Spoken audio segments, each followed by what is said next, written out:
Hi hello నమస్తే. నేను మీ Chandu from Arudrama consultancy. 30 days 30 university సిరీస్లో డే 22 వచ్చేసి సందీప్ యూనివర్సిటీ. సో ఇది నాసిక్లో లొకేట్ అయ్యింది. ఇది totally 250+ acres off campus. So ఇక్కడ ఈ యూనివర్సిటీలో వచ్చేటప్పటికి మనకు 10,000+ అల్యూమిని స్టూడెంట్స్ అనే వాళ్ళు ఇక్కడ స్ట్రెంత్ అనేది ఉంది. సో ఇదే కాకుండా వేరే కంట్రీస్ నుంచి కూడా వచ్చే స్టూడెంట్స్ కొంతమంది ఇక్కడ చదువుకుంటున్నారు.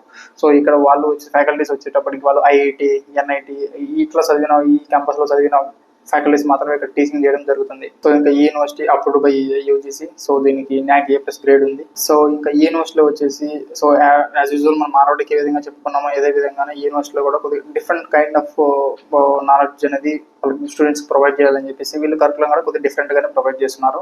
సో ఈ కరికులం ఇంక్లూడ్ చేసుకుంటే దీంట్లో బీటెక్ సంబంధించిన కోర్సెస్ కానీ తర్వాత different kind of academic programs అనేది వీళ్ళు ప్రొవైడ్ చేస్తున్నారు. సో మెయిన్గా మనం రీసెర్చ్ చేసుకుంటే ఇక్కడ ఉన్న స్కూల్స్ అనేది చూసుకుంటే సో సిఎస్సి స్పెషలైజేషన్స్ ఉన్నాయి. సో ఏరోనాటికల్ ఏరోస్పేస్ సంబంధించిన కోర్సెస్ ఉన్నాయి. So electronics and telecommunication courses, biotechnology engineering, so biomedical engineering, so CSC lateral entry కూడా వీళ్ళు ప్రొవైడ్ చేస్తున్నారు.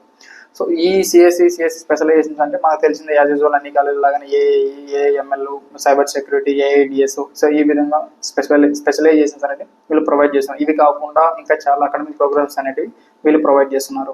సో మనం ముందుగా చెప్పుకున్నట్టుగా మనకి ఇక్కడ ఫ్యాకల్టీస్ వచ్చేసి ఐఐటి అనేది ఎక్స్పీరియన్స్ ఫ్యాకల్టీస్ స్టూడెంట్స్ వాళ్ళు టీచింగ్ చెప్తున్నారు కదా. వీళ్ళు ఏం చేస్తారంటే మనకి ప్రజెంట్ మార్కెట్లో ఏ టెక్నాలజీ అయితే భూమి ఉందో ఆ టెక్నాలజీ బేస్ చేసుకుని వాళ్ళు కొన్ని టెక్నాలజీస్ కొన్ని సాఫ్ట్వేర్స్ అనేది డెవలప్ చేసి సో ఈ సాఫ్ట్వేర్తో రియల్ టైమ్ ఎక్స్పీరియన్స్ వాళ్ళ స్టూడెంట్స్ అనే వాళ్ళకి ఎడ్యుకేషన్ అనేది ప్రొవైడ్ చేయడం జరుగుతుంది. సో ఇంకా ఈ యూనివర్సిటీ యొక్క డిపార్ట్మెంట్ వైజ్ కొద్దిగా ఫీజెస్ మనం చూస్తే స్టార్టింగ్ 8 lakhs నుంచి స్టార్ట్ అవుతుంది. సో 8 lakhs నుంచి చూసుకుంటే మనకి సిఎస్సి మెయిన్ మనం డిస్కస్ చేసి సిఎస్సి కాబట్టి సో మనకు ఓవరాల్గా చూసుకుంటే 10 lakhsకి మనకి ప్యాకేజ్ అనేది అయిపోతుంది.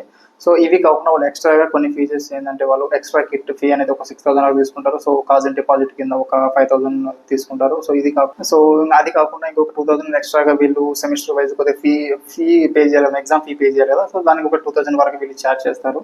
సో ఇంకా ఈ యూనివర్సిటీలో మన ప్లేస్మెంట్స్ విషయానికి వస్తే వీళ్ళు 100% ప్లేస్మెంట్ అష్యూరెన్స్ అనేది ప్రొవైడ్ చేస్తున్నారు. సో ఇది కాకుండా 120+ ఒక MNC కంపెనీస్తో వీళ్ళు టైప్ అయినారు. సో ఇక్కడ మనకు లాస్ట్గా మన ఈ యూనివర్సిటీ స్టార్ట్ అయినప్పటి నుంచి ఇప్పటి వరకు చూసుకుంటే మనకు హైయెస్ట్ ప్యాకేజ్ వచ్చేసి ఇక్కడ వచ్చేసి సో 28 lakhs LPAగా చెప్తున్నారు వీళ్ళు. సో యావరేజ్ ప్యాకేజ్ తీసుకుంటే మనకు 11 to 12 lakhsగా చెప్తున్నారు. సో ఇది ఇండియాలో ఈ విధంగా ప్యాకేజెస్ ఉన్నాయి. సో ఓవర్సీస్లో మనం తీసుకుంటే హైయెస్ట్ ప్యాకేజ్ వచ్చేసి 1.12 crore మనకి చెప్తున్నారు. సో ఇంకా యాజ్ యూజువల్గా మనకు అన్ని యూనివర్సిటీ లాగానే ఇంకా హాస్టల్ గురించి చెప్పుకోవాల్సి వస్తే మనకి 2 sharing 3 sharing 4 sharing ఇలాంటివన్నీ ప్రొవైడ్ చేస్తారు. ఏసీది ఒకటి, నాన్ ఏసీది ఒకటి. సో అవి కూడా మనకు అనుకున్న బడ్జెట్లోనే వాళ్ళు ప్రొవైడ్ చేయడం జరుగుతుంది. సో అరౌండ్ 1 lakh 1.5 lakh అట్లా నుంచి స్టార్ట్ చేసి మనకు ఏసీ నాన్ ఏసీ అనేది ప్రొవైడ్ చేస్తారు. సో ఇలాంటివన్నీ ఇంకా ఈ యూనివర్సిటీల యొక్క అడ్మిషన్ ప్రాసెస్ గురించి కానీ ఈ యొక్క హాస్టల్ ఫీజెస్ కానీ సో పర్టికులర్గా ఈ డిపార్ట్మెంట్కి ఎంత ఫీజు పడుతుంది ఇవన్నీ తెలుసుకోవాలనుకుంటే బయోలో ఉన్న నెంబర్ని కాంటాక్ట్ అవ్వండి. So at the same time ఇలాంటి యూనివర్సిటీస్ యొక్క డీటెయిల్స్ ఇవే కాకుండా బెంగళూరు, చెన్నై ఇలాంటి కొన్ని సిటీస్లో టాప్ యూనివర్సిటీస్ యొక్క డీటెయిల్స్ తెలుసుకోవాలనుకుంటే మా యూట్యూబ్ ఛానల్ని ఫాలో చేయండి.